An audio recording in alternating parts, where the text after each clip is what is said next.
¿Qué tal? Muy buenas noches. Qué bueno que nos acompañan hoy porque tenemos a una... Qué bueno que nos acompañan hoy porque tenemos a una invitada de súper lujo. Está con nosotros, ni más ni menos, que la doctora Esther Corona, que hace un gran privilegio de participar en estos webinars de Educaréis.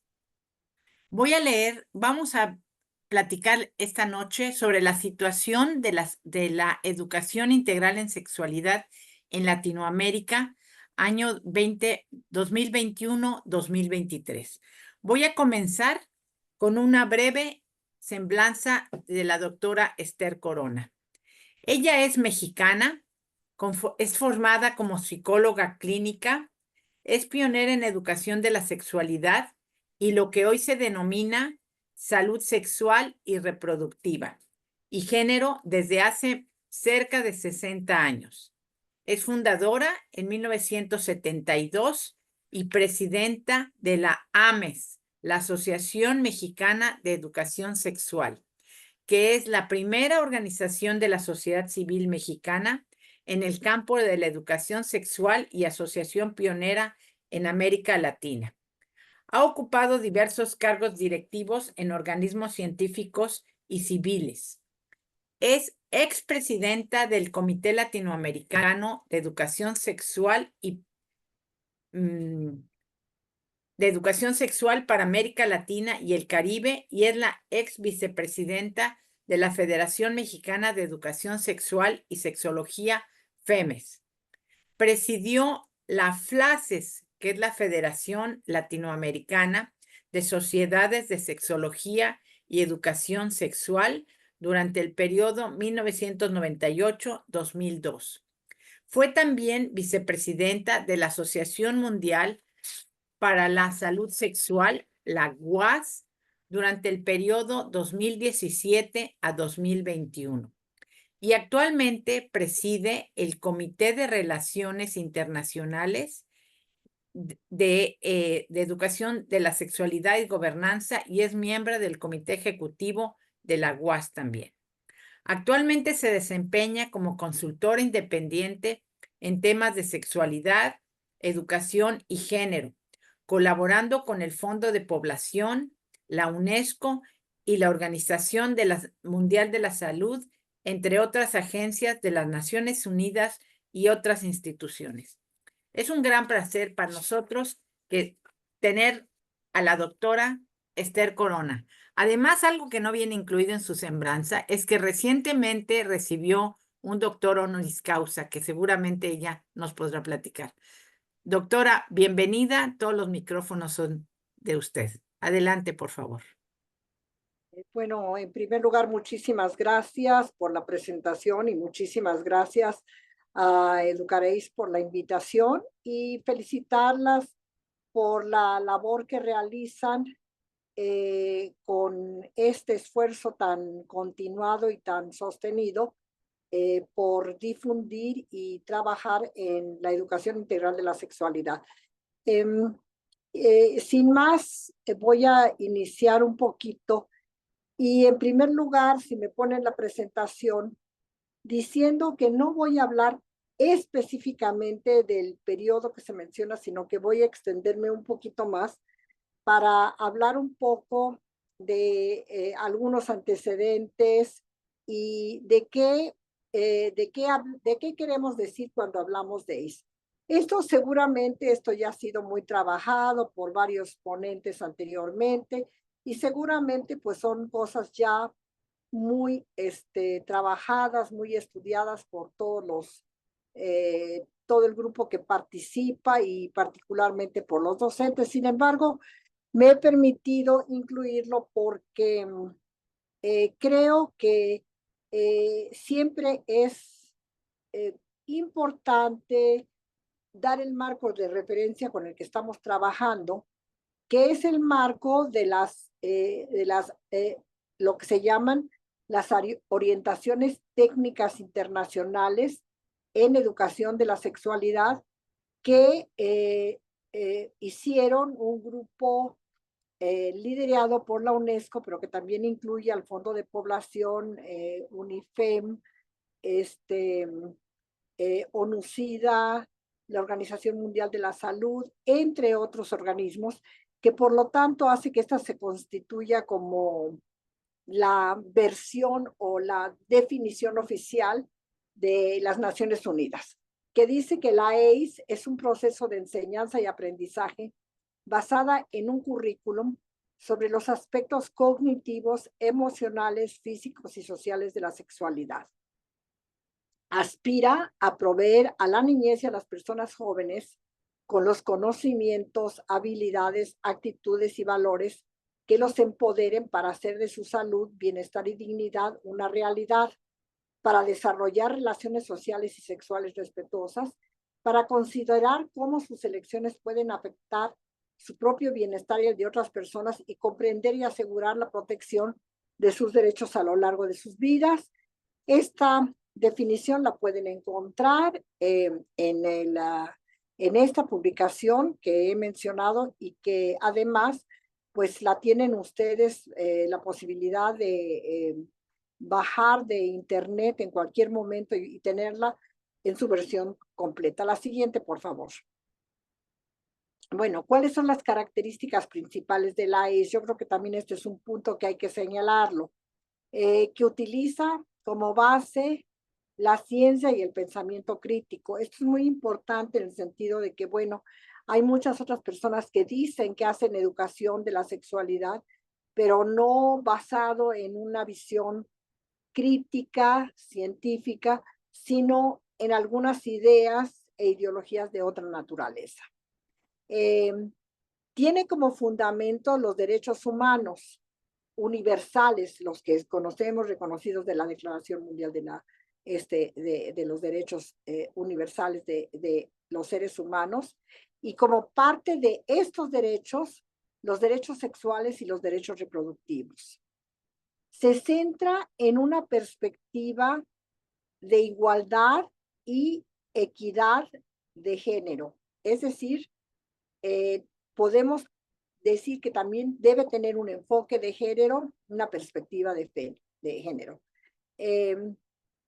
También reconoce las diversidades de todas índoles, es decir, en este sentido es una educación inclusiva, reconoce las diversidades etarias, físicas, étnicas, de capacidades, etcétera, y por supuesto, las diversidades sexuales. Se basa en un encuadre de curso de vida. ¿Qué quiere decir esto? Que la educación de la sexualidad va a ser gradual, va a ser adecuada y apropiada a las diferentes etapas de esto de que denominamos curso de vida, y que además, bueno, alude a todo el ciclo vital, prácticamente desde el nacimiento hasta la muerte. Entonces, este es fundamental en el sentido de tener este encuadre de curso de vida. Y por eso estudiamos muchas veces lo que es la sexualidad y lo que es la educación sexual en la primera infancia, en la adolescencia, etcétera, pero no se limita a esas edades, sino que cubre absolutamente todos. Afirma una visión positiva, enriquecedora de la sexualidad, que incluye el placer. Este es uno de los elementos con más frecuencia soslayados, todos los demás se incluyen, pero este elemento de esta visión de realmente afirmar los aspectos, la sexualidad como un aspecto positivo de la vida que además la enriquece, que contribuye al desarrollo de las personas y que dentro de esto se encuentra también el placer y el placer sexual. Impulsa la construcción de ciudadanía sexual, entendiéndose por ciudadanía sexual esta visión de responsabilidades y de valores, ¿no? Y promueve también una cultura de prevención y una cultura y un cuidado y autocuidado de la salud sexual y la reproductiva. Estos son, cuando hablamos de educación, de la sexualidad son como los apellidos de la integralidad. Si no tenemos esto, pues estamos haciendo otra cosa, pero no es educación integral de la sexualidad. La siguiente.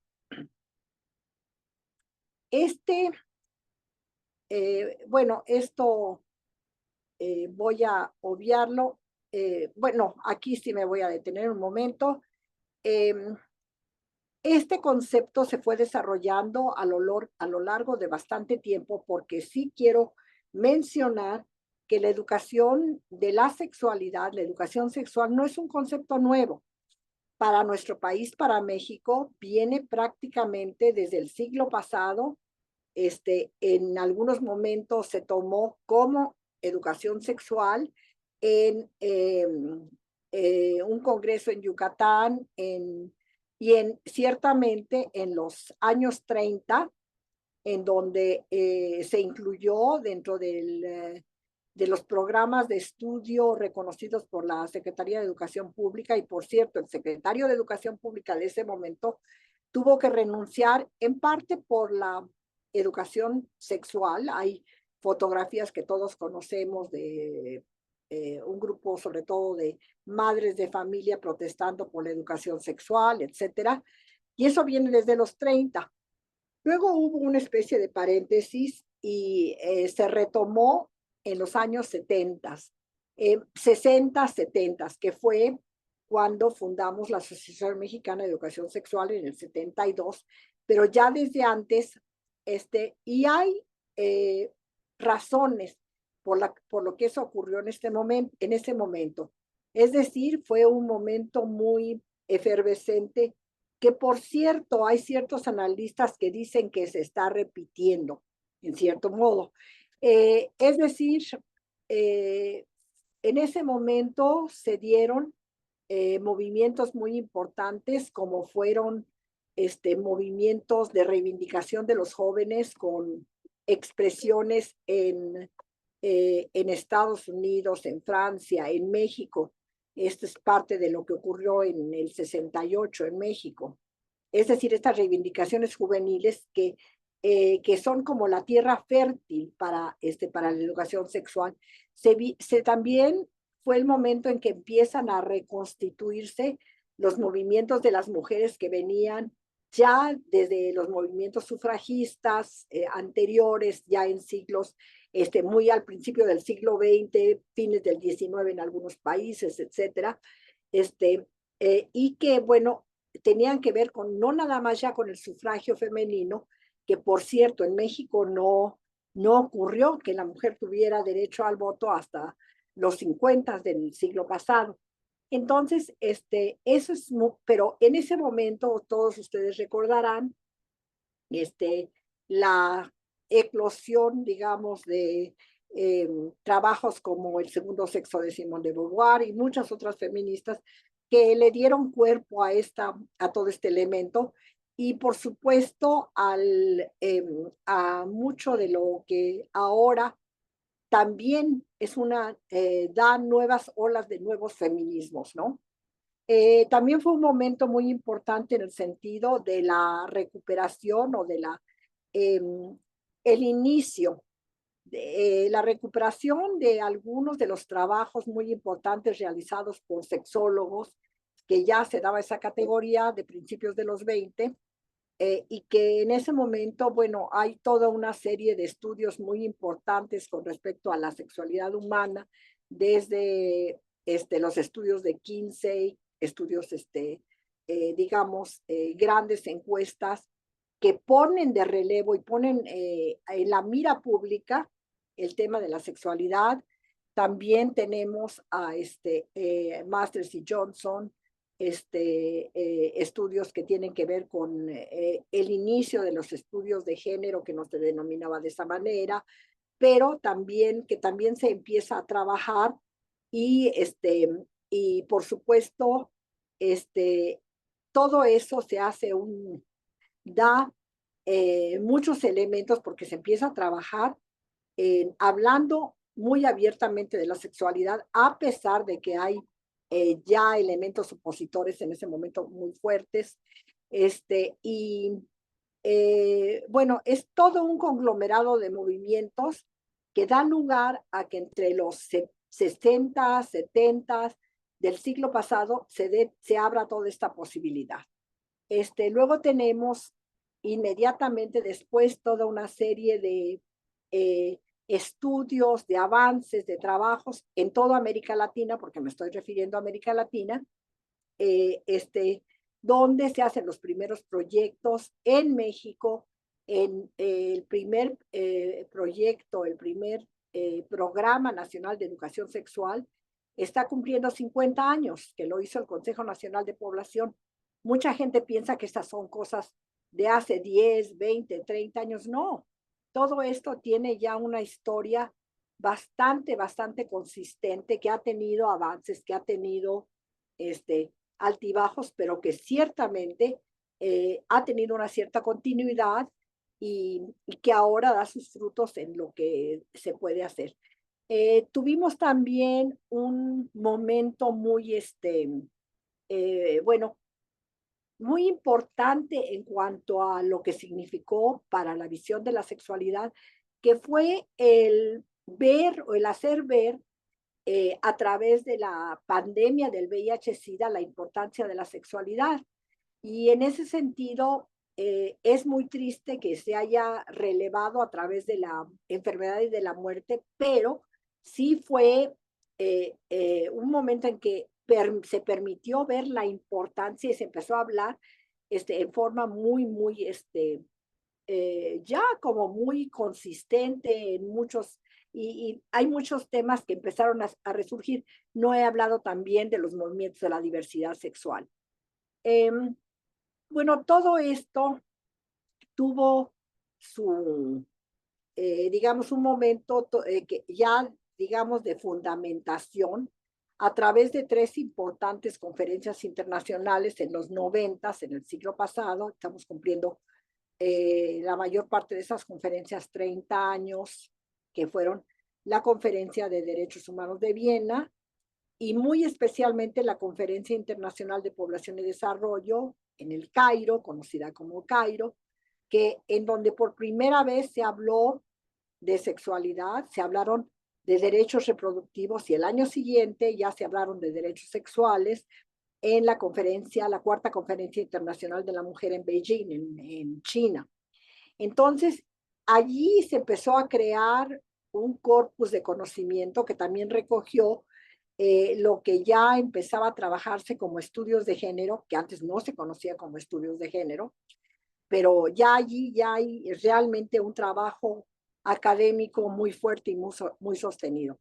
Entonces, en esa época de los, esa temporada de los 90, eh, pues también se crearon muchísimos organismos, asociaciones. En México fue la época de la creación de la Federación Mexicana de Educación Sexual y Sexología, la FEMES, y muchas otras organizaciones. Bueno, todo esto también tuvo, como digo, tuvo altas y bajas, tiene que ver con cuerpos políticos, etcétera. Y la siguiente, por favor. Sí quiero mencionar, bueno, esto es un poquito el señalar que ya en los 60, 70 hubo personas que trabajamos.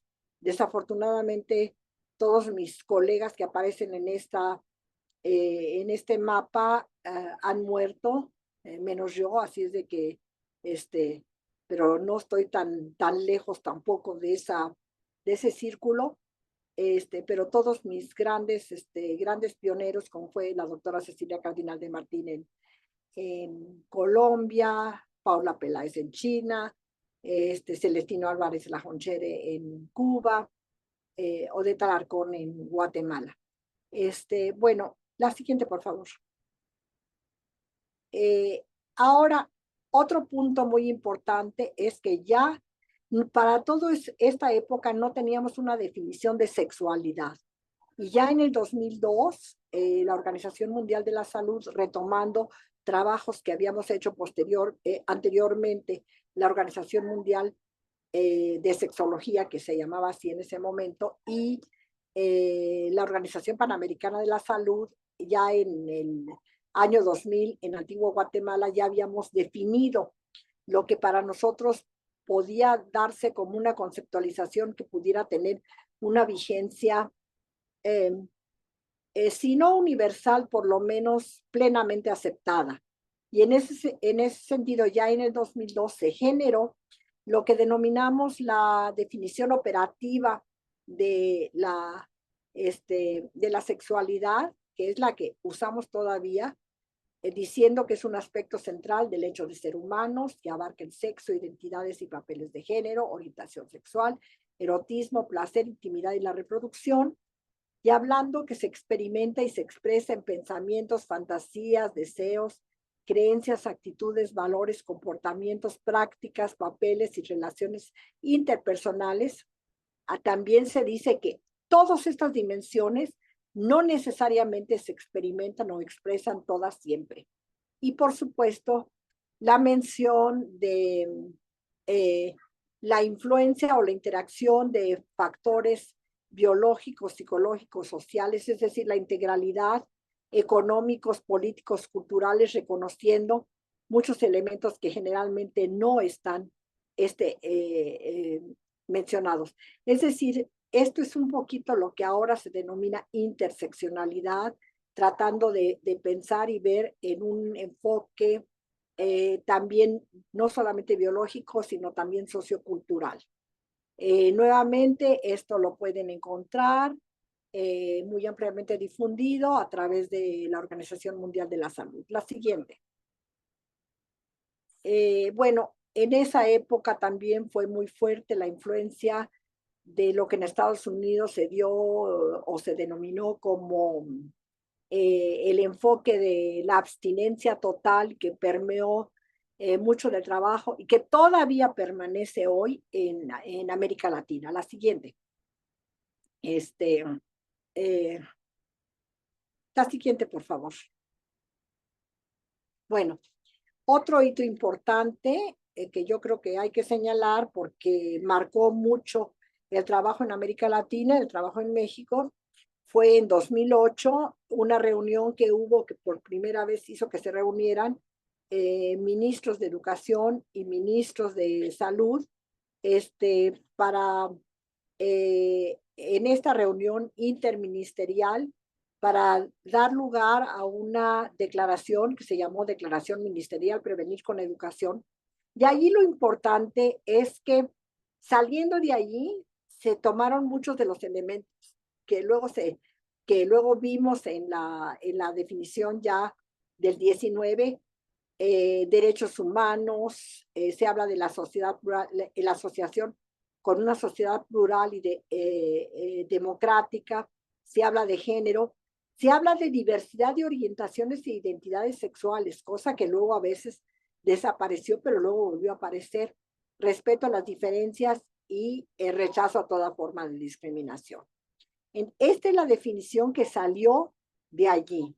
Y como ven es muy completa. La siguiente, por favor. Bueno, en las primeras orientaciones técnicas internacionales de la UNESCO en el 2010, ya hay una definición que va a cambiar y que va a hacerse mucho más integral en la segunda versión de estas orientaciones que se da en el 19-20. Entonces, pero aquí tenemos el elemento de información científicamente rigurosa, realista y sin perjuicios de valor. La siguiente. En otras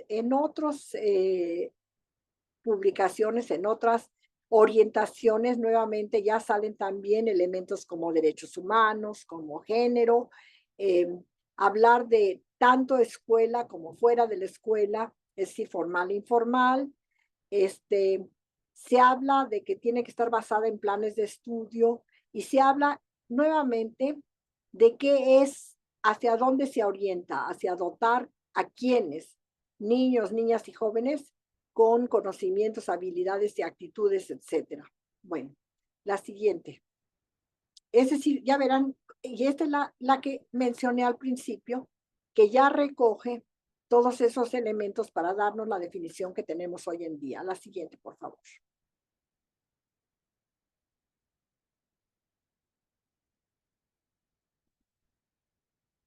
Eh, a ver, bueno, aquí ya para terminar esta visión histórica y a ver por dónde estamos, ya en el 2013, en una reunión que hubo en Montevideo, es decir, acabamos de celebrar los 10 años, se dio lo que llamamos el Consenso de Montevideo, que es una serie de medidas prioritarias en muchos elementos que tienen que ver con población y desarrollo, que tienen que ver con salud reproductiva, migración, etcétera, pero que incluyen como una parte muy importante la educación integral de la sexualidad.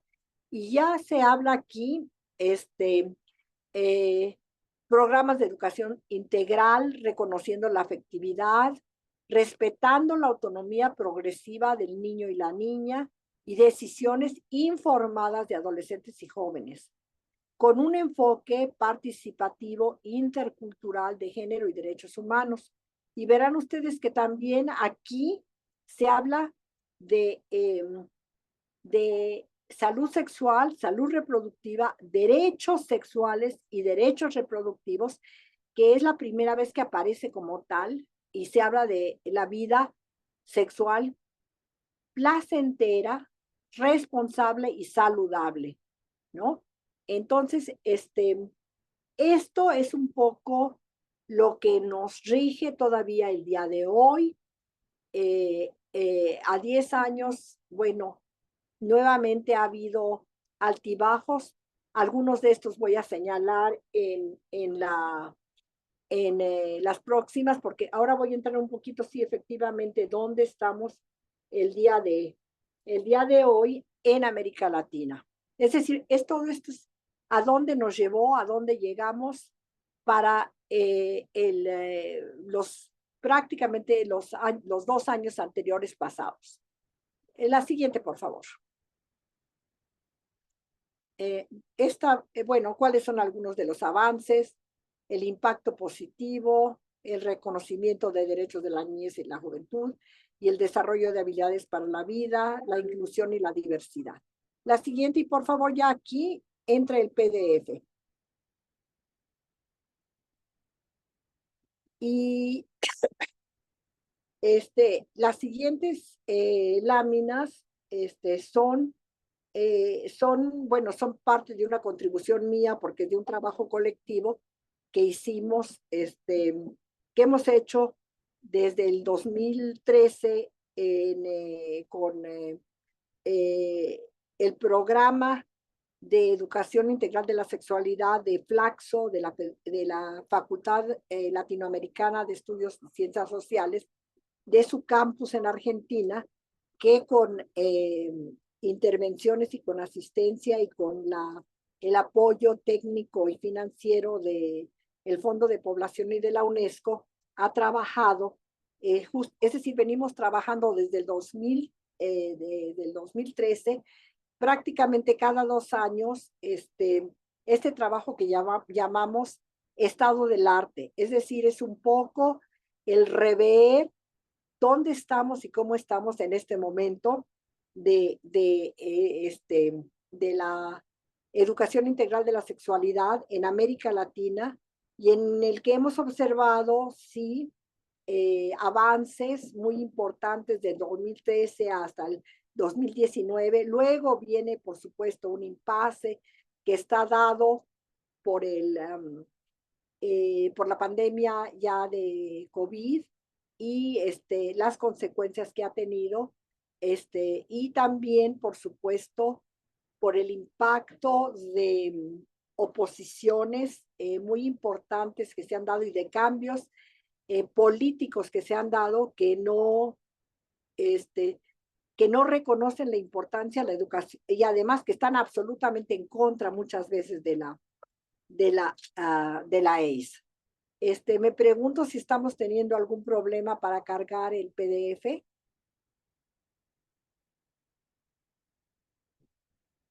Cam, ¿cómo vas con el PDF? Porfa.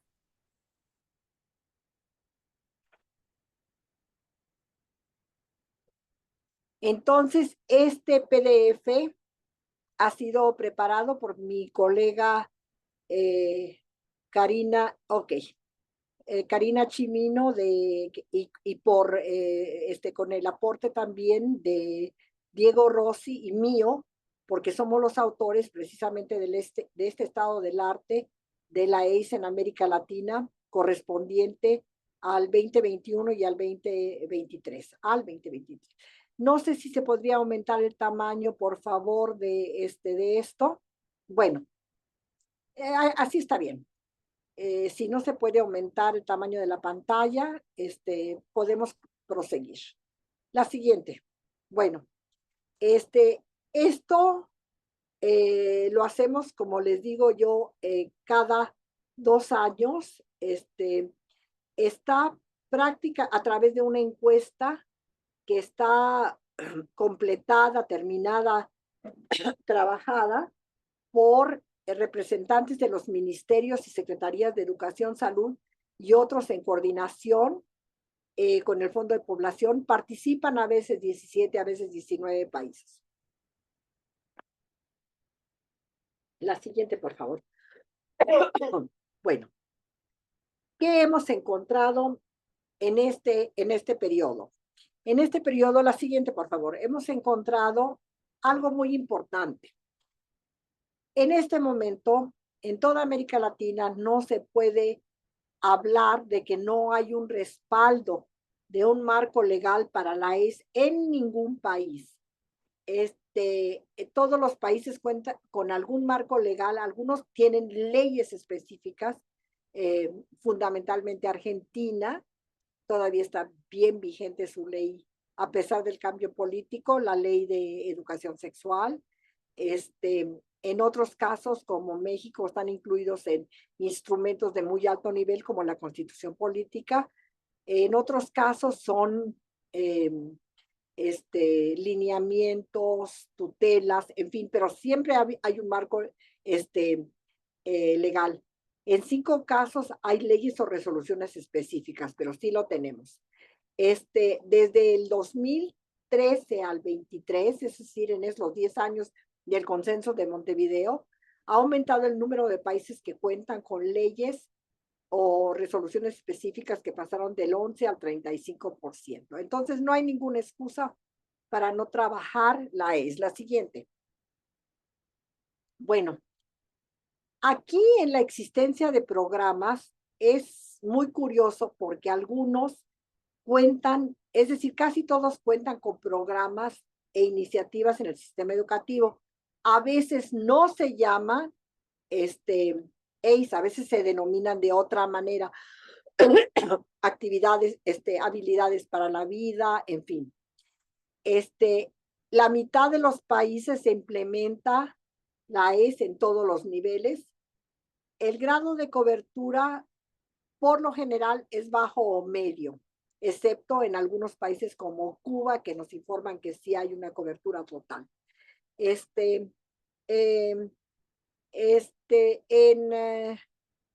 el periodo de los 10 años del Consenso de Montevideo, sí ha habido un aumento del 20% en el número de países que informan que tienen programas. La siguiente. Formación docente, que es uno de los puntos clave, uno de los puntos específicos que siempre son mencionados. Tenemos que el 69% realiza formación en servicio.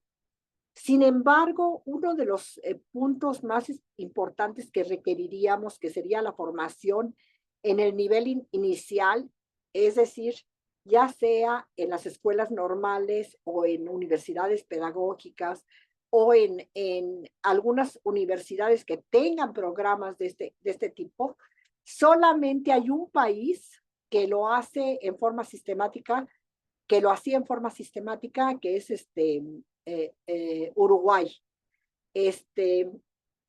Casi todos los países lo hacen a través de formación en servicio, lo cual es muy bueno, pero mientras no se ha incluido en los planes de formación desde el inicio, que además son muy importantes, porque los y las estudiantes que ingresan en estas escuelas normales de formación o, por ejemplo, universidades pedagógicas son muy jóvenes, que también requieren profesionalmente y además personalmente la ACE, la requieren personal. Entonces,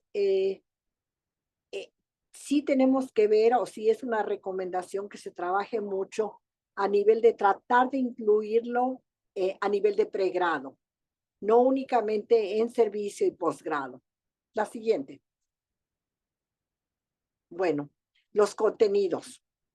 Aquí tenemos también una discusión muy importante porque, bueno, hay diferentes modalidades y hay muchos países que lo insertan en diferentes niveles. Sin embargo, la mayoría básicamente lo hace en educación secundaria. Y a veces no están incorporados en la currícula, sino que son como programas adyacentes. Y esto es por lo que se da la importancia de todo lo que se puede hacer fuera de la escuela en la educación no formal.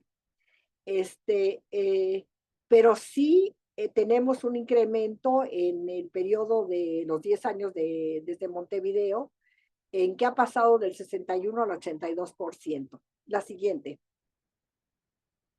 Bueno, aquí también, pues es un punto muy importante porque yo siempre digo que un programa o política pública que no tiene presupuesto es demagogia. Es decir, sí está muy bien, lo incluimos, etcétera, pero no les damos dinero. Entonces, ¿cómo se trabaja? ¿No? Bueno, y aquí observamos que ha habido una disminución en estos 2 años de los países que cuentan con un presupuesto específico. Y a veces es una manera en que se le disminuye la importancia a un programa. Si yo tengo un programa tan importante como ha sido el de Argentina, tan vasto, etcétera, o el de Uruguay, y cambios de administraciones, etcétera, reduzco el presupuesto, reduzco la importancia, reduzco lo que pueden hacer. Es una forma de reducir también la visibilidad y de todos los aspectos y la posibilidad de acción, ¿no? Y ahora bien, muchos de los presupuestos no son presupuestos que están dados por el Estado mismo, sino que a veces vienen de otras fuentes como organismos internacionales y ahí también, mientras no tengamos asignaciones presupuestales estatales, también no estamos atendiendo a la importancia de la ley. La siguiente. Bueno, y quiero antes de que, no sé si aparezca en otra, pero sí quiero mencionar que la manera de incluir la ACE es muy diversa. En muchos casos, los menos es un programa o una materia. En otros casos, está transversalizado a través de, por ejemplo, ahora como ocurre en una unidad, en alguna materia, o a veces transversalizado a través de todo la currícula, o por ejemplo en algo que se denomina oportunidades educativas, y esas oportunidades curriculares. Y esas oportunidades curriculares, es decir, es como cuando hay maestros capacitados que puedan hacerlo, puedan recoger elementos como por ejemplo en matemáticas, en literatura, etcétera. Pero desafortunadamente esto no ocurre. Y la transversalización, a mi modo de ver, no es la mejor estrategia en general, dado que muchas veces las docentes no tienen la capacidad para hacer estos programas transversales y para incluirlos. Y entonces cuando les ofrecemos un menú y decimos que lo tenemos como experiencia en algunos países, en Colombia, que pasó de una asignatura, etcétera, a un programa transversalizado, y ofrecemos, dejamos que cada escuela defina y determine su propio proyecto, etcétera, y no damos lineamientos generales. ¿Qué pasa? Entonces yo les digo, la educación integral de la sexualidad, para que sea integral, tiene que tener todos estos componentes. Ah, sí, pero yo, como puedo hacer el programa como yo quiera, quitarle y ponerle, pues no incluyo nada de placer, no incluyo nada de derechos, etcétera. Me limito a la parte biológica, me limito a la parte de habilidades para la vida que a veces tampoco son, o habilidades socioemocionales que tampoco contribuyen porque no son específicas. Entonces, ¿de qué sirve que me enseñen a identificar mis sentimientos si esos sentimientos nunca están asociados a la sexualidad, sino que son sentimientos es decir, aislados de otra manera, o toma de decisión? Toma de decisión enseñan al niño, a la niña, a que cuando hace frío se ponga el suéter si quiere ponerse el suéter porque hace frío, porque hay que tomar en cuenta, porque el cuidado del cuerpo, pero nunca o pocas veces no se incluye la toma de decisiones que atañe, por ejemplo, al consentimiento y a otros elementos que tienen que ver con la sexualidad. Uno de los elementos más débiles en toda la educación integral de la sexualidad en América Latina y en México es que no existen sistemas de monitoreo y la evaluación es muy débil. No sabemos qué es efectivo, cómo y por qué. Y mientras no se construya la evaluación desde la fundamentación, desde la formulación de los programas, nos estamos quedando cortos porque nuevamente esto a veces es visto como un método de control y a veces es visto también eh, como un elemento adicional. Pero entonces hacemos muy buenas evaluaciones o buscamos cómo evaluar matemáticas o literatura, ciencias, etcétera, pero nunca pensamos cómo evaluar no únicamente conocimientos, sino algunos de los resultados que como pueden ser, por ejemplo, qué efecto tiene esto en la toma de decisiones, qué efecto tiene en la disminución de la violencia, etcétera. La siguiente. Bueno, obstáculos. Y entre los obstáculos hay una gran variedad que tienen que ver con falta de financiamiento, muy importantemente, falta de voluntad política. Si no hay voluntad política, es imposible hacer nada en la ACE, etcétera. Falta de capacitación, que son mencionadas como algunas de las más importantes. Sin embargo, aquí tenemos un obstáculo que sí se ha incrementado en los 10 años desde Montevideo, pero además en los últimos 2 años, la presencia e influencia negativa de grupos opositores de la ACE, que además han cambiado sus tácticas, ya no están asociados tanto a las iglesias o a puntos de vista religiosos, sino que han tomado es decir, han tomado los lenguajes inclusive de los derechos, etcétera, y usándolos hacen una oposición directa a la ACE. La siguiente. La siguiente, por favor, sí. Bueno, ¿cuál es el balance con respecto a Montevideo, con respecto a estos años? Son años en que realmente no ha habido un avance, sino yo creo que ha habido el avance es tan ligero que yo diría que sí ha habido un estancamiento. Eh, hay una disminución de países con programas, la formación docente, el presupuesto específico, incorporación curricular, monitoreo y evaluación, y eso tiene que ver con cambios políticos que se han ejercido a través de la región, en donde en algunos casos hay países que definitivamente han, por ejemplo, eliminado cualquier mención de la palabra género de todos sus programas curriculares, etcétera. Tenemos un mapa muy disímbolo en la región en este momento y definitivamente apenas empezamos a ver en el 24 ya un repunte de muchos de los elementos positivos que nos llevan a pensar a un avance claro de la ACE, pero estos 2 años eh, sí han sido de un estancamiento o un descenso y tiene que ver también, no hay que olvidarlo, con la salida de la pandemia. La pandemia tuvo efectos en todo el sistema educativo y bueno, no podía ser diferente en educación integral de la sexualidad.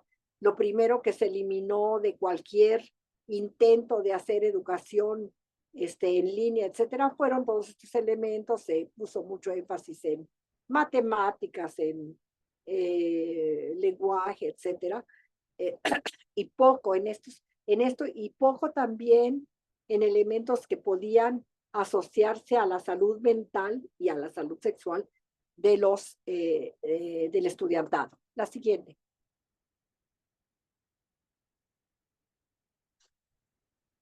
La siguiente, por favor. Bueno, entonces, es, es ya lo que ya mencioné. Hay algunos logros, hay diferencias de acciones de plano asociadas eh, a regímenes políticos, a avances sociales más generales. Y obviamente necesitamos coordinar esfuerzos para fortalecer la ICE en la región. Y el consenso de Montevideo sigue siendo un instrumento que nos puede servir muchísimo, y que es un acuerdo político que firmaron prácticamente todos los países de la región y que algunos con reservas y reservas asociadas precisamente a la ACE. Pero todavía el día de hoy sí observamos en las reuniones, por ejemplo, en una reunión muy reciente que hubo con respecto al consenso de Montevideo, algunos esfuerzos de algunos países que definitivamente querían eliminar mucho del lenguaje de la ACE, el lenguaje de derechos, el lenguaje de género, de, de tanto del consenso de Montevideo como en general, como en su visión política y en sus sistemas educativos. La siguiente. Yo creo que aquí, bueno, nada más para terminar, ¿cuáles serían algunas de las estrategias? Pues obviamente mejorar la calidad, pero también la cobertura, dentro y fuera de la escuela. Es decir, ahí tendríamos que tener una política clara en cada país de favorecer la ACE como un factor de desarrollo. Implementar, por supuesto, por parte de la sociedad civil, abogacía, comunicación y alianzas. Hay que ampliar la disponibilidad, aunque ya se hace a través ahora de medios electrónicos, de modalidades diferentes de formación y capacitación. También necesitamos aumentar nuestra producción de evidencia, nuestra producción de conocimientos a través de investigaciones y sobre todo también no nada más de hacer investigaciones robustas, bien hechas, rigurosas, sino difundirlas y mejorar los mecanismos de monitoreo y evaluación. La siguiente. Bueno, este es el estado del arte de la ACE, donde lo pueden encontrar ustedes, y van a encontrar todos estos elementos ya desarrollados con mayor minuciosidad y explicando cada uno y que nos señalan pues dónde estamos, y es muy importante realmente para movernos, tener una visión realista y de realidad de dónde estamos para poder saber qué hacemos para avanzar. Entonces, esperamos repetir este estado del arte, nos tocaría el año próximo y esperamos, ojalá podamos ver ya algunos avances sustantivos que lo que vimos en el periodo anterior. En todo esto, claro, México se ubica, hay una ubicación específica, también altibajos, hay aspectos positivos en la escuela, la nueva escuela mexicana, otros pues que realmente no sabemos cómo se está implementando, en fin, hay mucho que trabajar y pues los invito a todos y a todas a que intervengan, que vean, se acerquen a esta publicación para que también los ayude a movilizarse y a expandir su trabajo. Muchas gracias.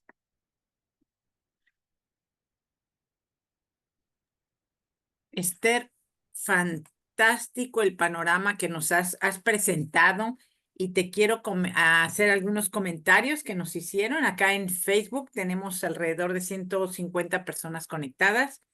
Dice Cecilio Reyes, con la nueva escuela mexicana ya está dispuesta en la preparatoria, se maneja como taller de 1 hora a la semana.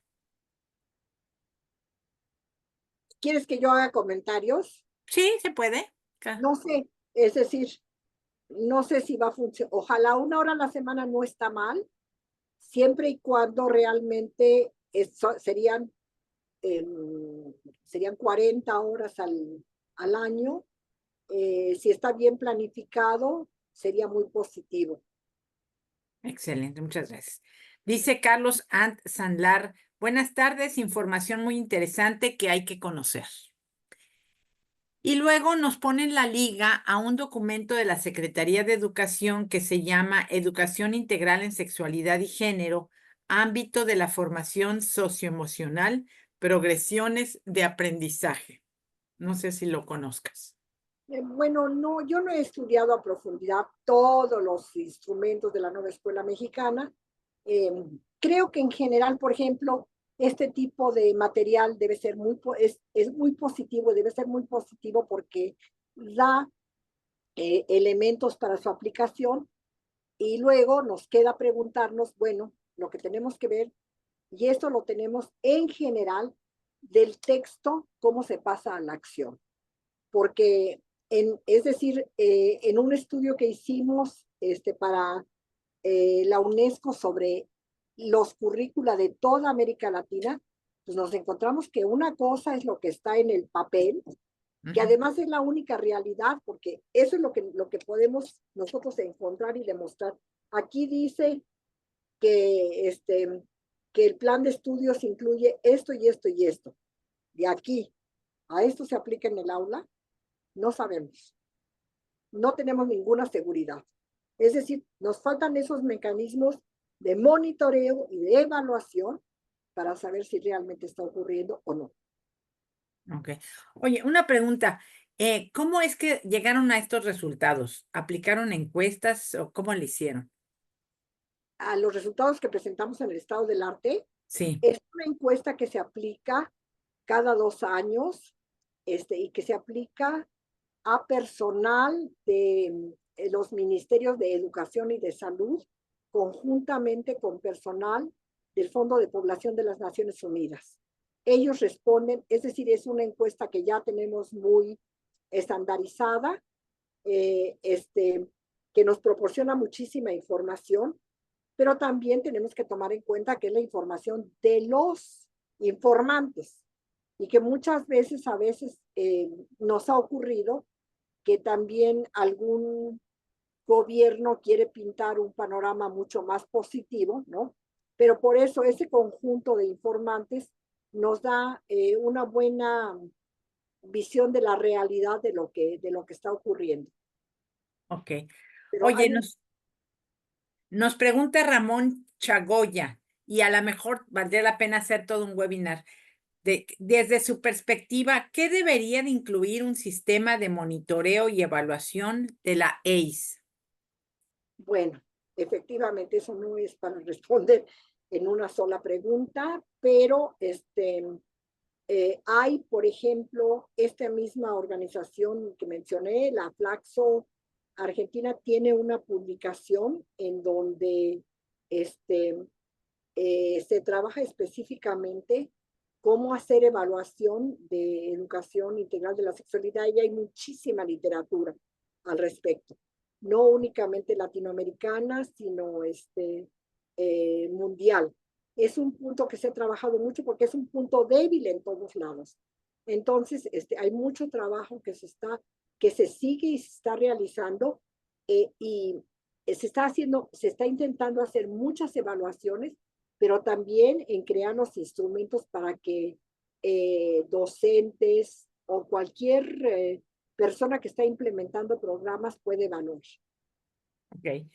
Y por último nos pregunta Misha San, ¿el ejercicio de la sexualidad a partir de qué edad es recomendable desde su punto de vista? Pues el ejercicio de la sexualidad no es recomendable, es una realidad desde que nace un individuo y hasta que se muere.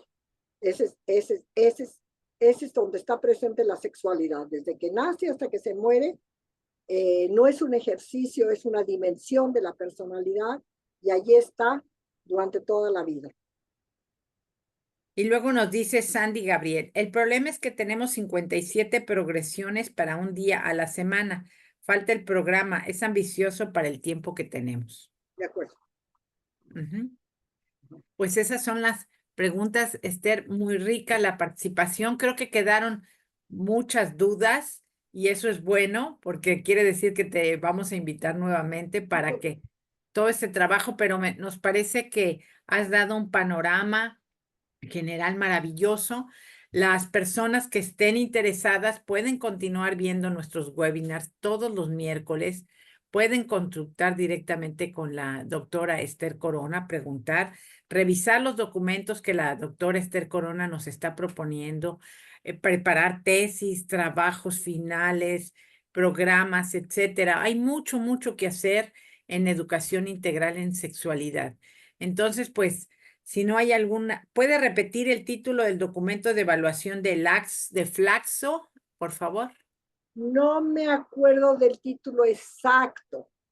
Se debe de llamar algo así como la evaluación de los programas de ACE, pero lo único que puedo comprometerme es a buscar la cita específica. Es decir, no me acuerdo del nombre exacto, pero Ujú.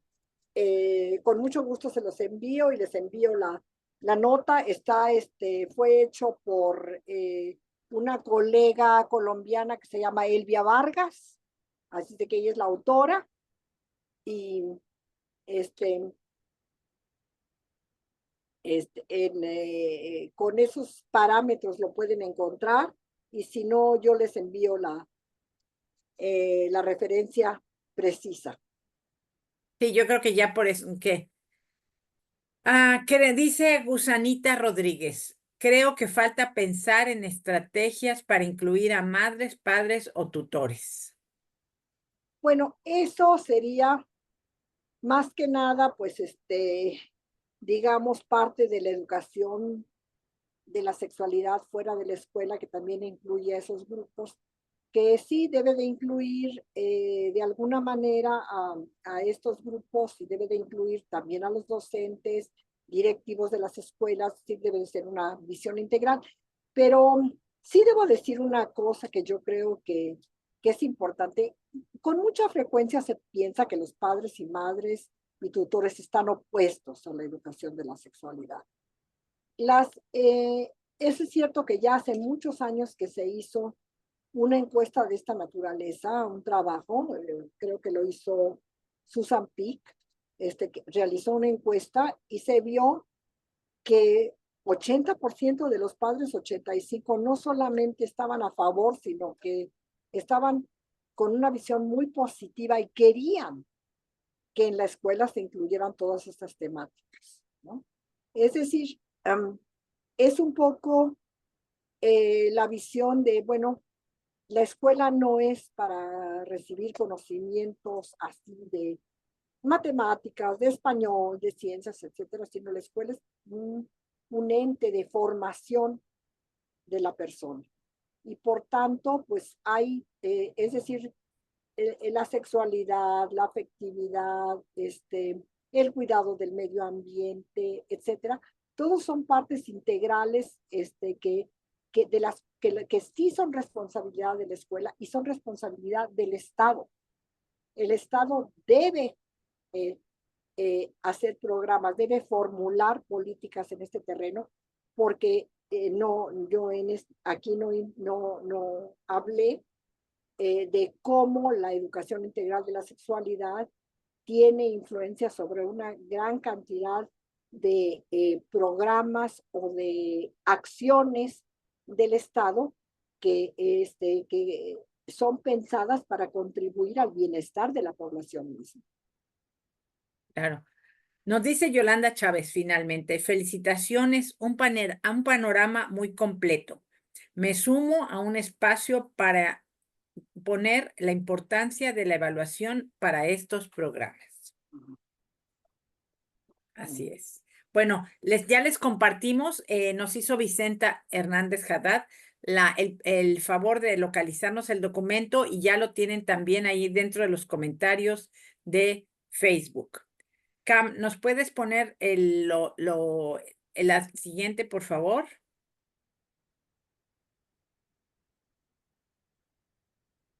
Pues agradecemos muchísimo a la doctora Esther Corona y queremos ahora platicarles de quiénes somos, Educaréis. Déjenme. La siguiente, por favor, esa. Educaréis es un programa de educación integral en sexualidad específicamente diseñado para docentes. Nos pueden localizar en todos estos canales de comunicación donde impartimos, como hoy en Facebook, todos los miércoles de 7 a 8 de la noche, webinars. También estamos en Telegram, en donde compartimos una cápsula diaria de educación sexual que ustedes pueden compartir en sus clases. También estamos en Instagram, en YouTube tenemos todos los videos de educación integral en sexualidad. Nos pueden enviar un mensaje de WhatsApp para incluirlos en varios grupos. También tenemos un correo electrónico, TikTok y nuestro sitio de Google Sites, donde están todas las cápsulas que hemos desarrollado. Y el siguiente miércoles, ¿me cambias, Cam? Vamos a platicar sobre la importancia de transversalidad, la educación para la paz y el buen trato con la educación integral en sexualidad. Nos va a acompañar el próximo miércoles el educador sexual, la educadora sexual Claudia Fuentes Córdoba. Les damos las gracias por su presencia y agradecemos muchísimo toda la sabiduría, todo el compromiso que la doctora Esther Corona ha demostrado con la educación sexual de México y de América Latina por tantos años. Te mandamos un abrazo, Esther. Yo desde Monterrey, Esther está actualmente en la Ciudad de México. Y despedimos la transmisión. Les agradecemos. Buenas noches.